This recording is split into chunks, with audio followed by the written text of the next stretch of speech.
Ce programme est déconseillé aux moins de 12 ans.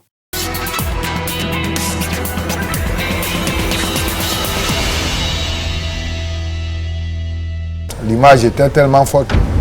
C'est dans ça là, ils sont venus tuer la petite fille là comme ça.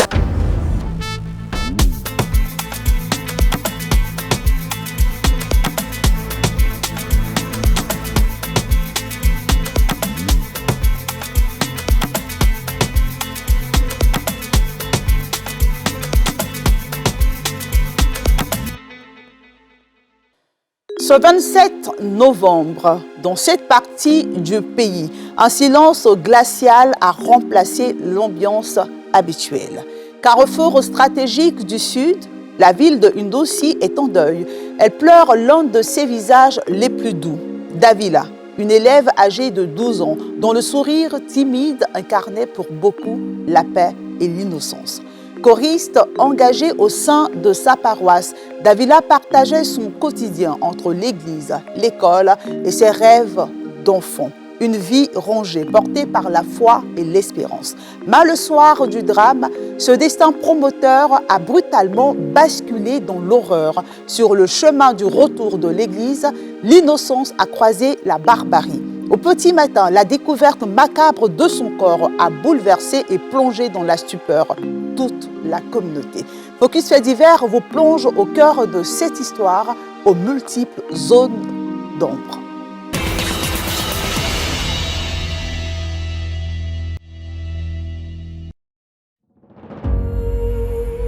À Ndossi, ville carrefour où s'entremêlent les routes vers Abidjan, Divo, Issia et Dabou, le silence est devenu pesant.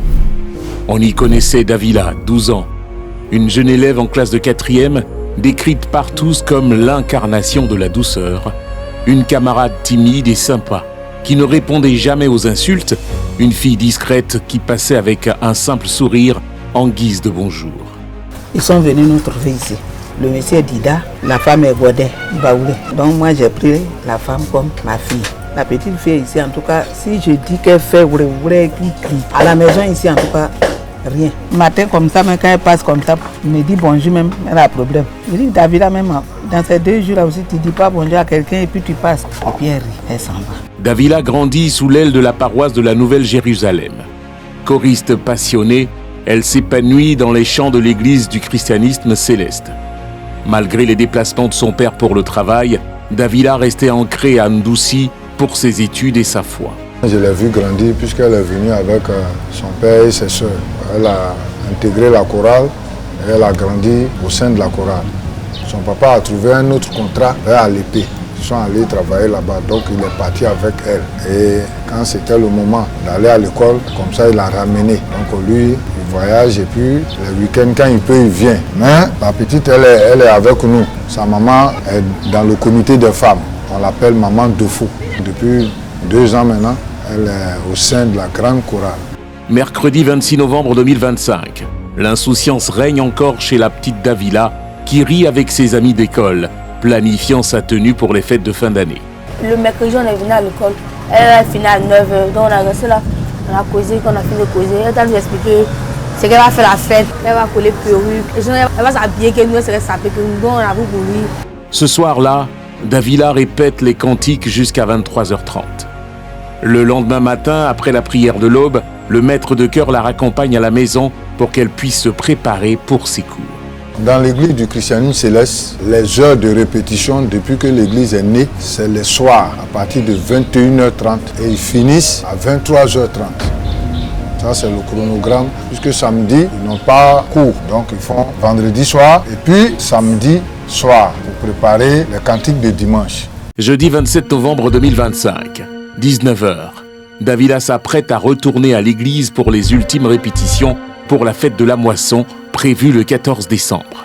Elle a pris son sac, elle partait, je dis ceux-là ils ont répétition aujourd'hui. Elle dit oui. Puis sa maman même l'a accompagnée. Elle a envoyé au bord de la route et il y a un premier taxi qui est passé. Il y avait du monde dedans. Ensuite un deuxième et elle a donné 200 francs à Davila pour dire bon, comme j'ai laissé quelque chose au feu, donc fais attention, tu continues de chercher les taxis. Voilà. Donc ma maman est partie. Hélas, ce fut leur dernier adieu. Le lendemain, vendredi 28 novembre 2025, 8h30, La nouvelle tombe comme un coup près. Une femme, en route pour son champ, découvre un corps. Et la présidente des femmes m'a appelé parce qu'elle partait au champ. Elle n'était pas là, c'est sa soeur qui l'a appelé pour dire que non, ils ont trouvé un corps, mais on dit qu'elle est céleste parce qu'ils ont trouvé des soutanes dans son sac.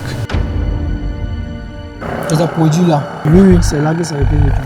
Bon, j'ai entendu en tout cas les gens disent, mais comme il y a beaucoup de tristes, il faut rouler. Bon, en tout cas, moi j'ai entendu, mais je ne suis pas venu regarder. À la morgue, la réalité frappe le président du comité paroissial et le berger. C'est bien Davila.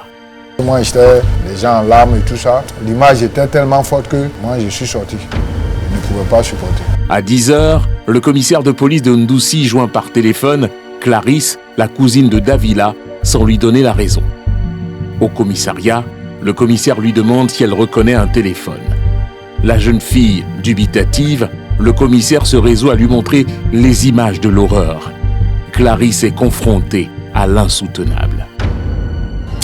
Je vois, c'est ma petite soeur qui est couchée là. Je ne sais pas ce qui s'est passé. Si elle connaissait les personnes, parce qu'au moins, si elle a été violée, on pouvait la soigner. Mais le fait de la tuer, je me suis dit que ces personnes, elle les a reconnues. Donc pour ne pas les dénoncer, ils ont préféré la tuer. L'incrédulité règne d'abord, puis Ndoussi pleure une enfant calme qui, même sous les reproches de son maître de chœur, le dimanche précédent, n'avait répondu que par un sourire avant de s'effacer dans l'ombre du parvis pour la dernière fois.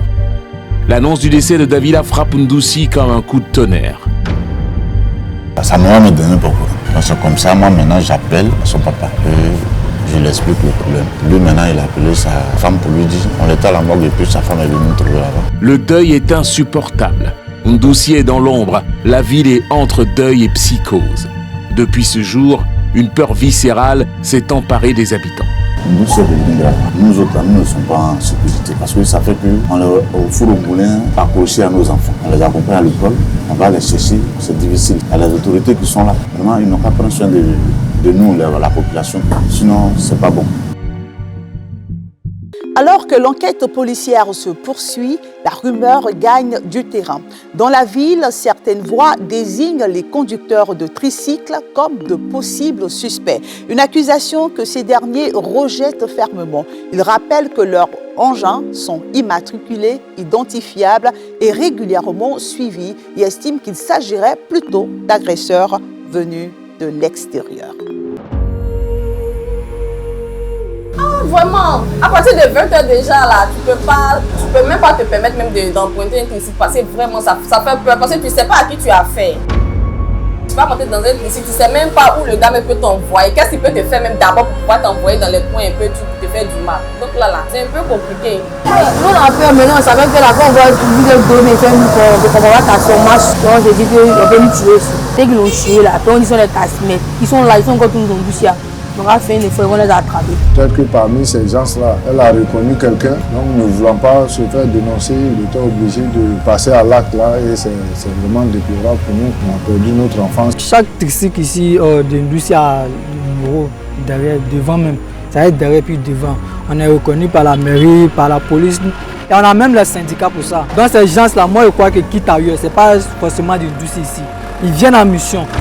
Même pendant la période de fête, il y a des gens qui viennent pas, eux savent que nous on roule chaque jour. Donc le soir comme ça, on a au moins l'argent un peu dans le coffre. Donc ils peuvent venir te prendre même bon. Alors tu as nous dit au moins 2, alors tu as nous déposer quelque part là. Bon, on te donne bon là. Si tu es faible là, que tu es là, tu as pratiquement te faire du mal cadeau. Dans le cercle intime, on s'interroge aussi sur les secrets de la victime. Davila est aussi décrite comme une cachotière qui aurait un petit ami. Je n'ai jamais entendu dire aussi qu'elle a fait des histoires avec un jeune qui la guette. Elle aussi, je lui ai toujours dit, si tu sais que tu as une petite amie, il faut me le dire. Je suis ta grande sœur. S'il y a une grossesse, c'est moi que les parents vont accuser. Parce que c'est avec moi que tu marches beaucoup. Elle a dit, j'ai compris. Mais moi-même qui suis sa grande sœur, elle ne m'explique rien. Le gars qu'elle avait là, elle a laissé. Lui, il a parti des gros camions. Elle dit que la relation n'arrange pas. Elle nous avait expliqué le pourquoi. Le temps semble s'être arrêté à Ndoussi, mais la douleur, elle, continue de progresser. La réalité prend les traits d'un film d'horreur qui joue en boucle. De retour à l'église pour les répétitions, le vide est devenu physique. Les regards sont perdus sur le banc de Davila, désormais désert. La ville tout entière hurle justice dans un silence assourdissant. Quand je suis là, je vois ça comme un film. Je ne crois pas encore quoi. Je ne crois même pas même. Avant, on allait à la répétition. Je regarde, elle n'est pas là. Comme c'est elle qui vient chez moi à la maison, elle vient me réveiller plus mono, devenant partir à l'école, tout. Donc ça m'a fait mal, ça m'a touché. Et quand il n'y a pas pu partir à son enterrement parce qu'il ne pouvait pas. Quand une fois qu'il arrive chez eux là-bas net là, je me venu, je vais à la maison, donc maman dit qu'il ne faut pas y arriver là-bas.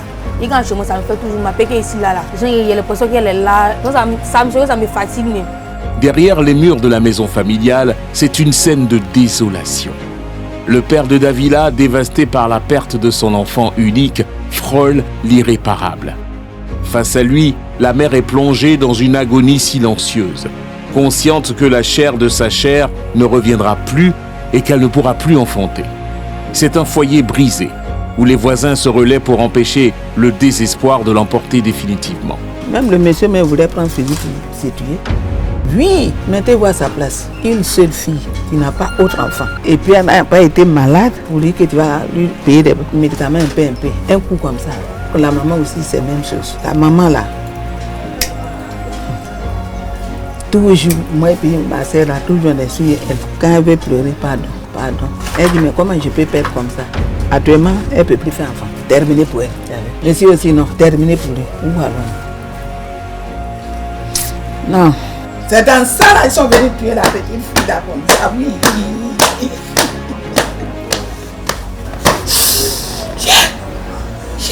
Le cri pour la vérité unit toute la communauté. Je souhaite que les autorités compétentes au plan judiciaire mènent toutes les actions possibles pour que ces personnes qui ont posé ces actes-là soient retrouvées, jugées et condamnées pour que nous, en tant que parents, on soit apaisés et que l'âme de notre fille-là aussi, de là où elle est là, elle soit aussi apaisée. Si ce n'est pas fait, vraiment, on ne sait pas ce que demain nous réserve. Le choc est tel qu'il force l'institution religieuse à se remettre en question. Face à la peur qui paralyse les fidèles, le berger Dobo envisage sérieusement de bouleverser les traditions séculaires de l'Église du christianisme céleste en modifiant les horreurs des répétitions nocturnes. La sécurité prime désormais sur le chronogramme habituel. Le 5 janvier 2026, Davila aurait dû souffler ses 13 bougies entourées de ses proches. À la place, cette date restera à jamais celle du premier anniversaire d'une absence insupportable. Entre le désespoir d'un père retenu au bord du suicide et le mutisme d'une mère dont l'avenir s'est figé avec la disparition de sa fille, un seul cri subsiste: justice. À Ndouci, le traumatisme a redessiné la carte de la ville. Les tricycles inspirent désormais la méfiance. Les rues s'éteignent plus tôt. Au-delà de la douleur, c'est un impérieux besoin de vérité qui hante désormais chaque recoin de la ville Carrefour. Retrouver ceux qui ont transformé un chant de chorale en requiem prématuré. Bonsoir.